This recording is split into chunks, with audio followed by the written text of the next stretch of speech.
d'entre nous ne peut disposer. Vous savez d'abord combien est la détermination du président d'en découdre avec les agresseurs. Mais quand il vous dit maintenant, je voudrais que vous m'apportiez des contributions sur le volet diplomatique et politique, il faut qu'on vous fasse un dessin. Le président veut épargner des vies humaines. Nous voulons frapper les agresseurs parce qu'ils sont passés derrière et il y a des puissances là où ils sont faibles. Nous continuons cette guerre comme ça, à gauche, à droite. Nous allons, puisque le temps ne joue pas en notre faveur. Peut-être dans mon discours introductif, vous n'avez pas compris. Nous sommes devant un complot où on veut la balkanisation de la République démocratique du Congo.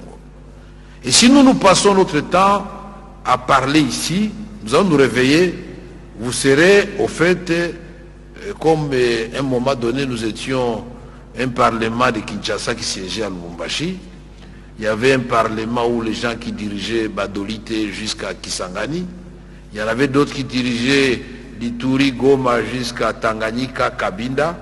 Il faut demander, il faut interroger le passé. Et surtout, Gaspard Ngondako, il sait très bien combien de ses frères, de nos sœurs ont été jetés dans la rivière Chopo à la suite des affrontements des armées rwandaises et ougandaises.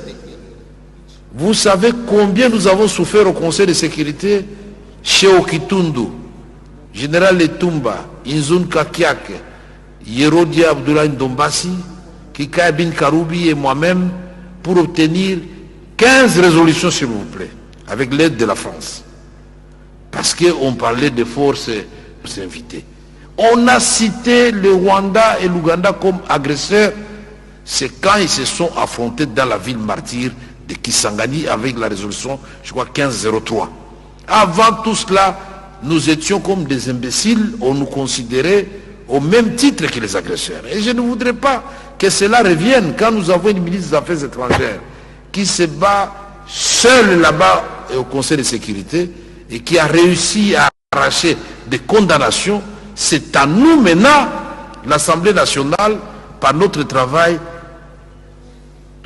déboucher sur les sanctions. Le président veut les sanctions, ça c'est un. De deux, le président veut négocier, si vous voulez, mais pas vendre le Congo. La seule négociation qui va, c'est que les Rwandais se retirent de la République démocratique du Congo, qu'on respecte la charte des Nations Unies, même de l'Union africaine, même des organisations sous-régionales. Et ici, il faut y mettre de l'intelligence.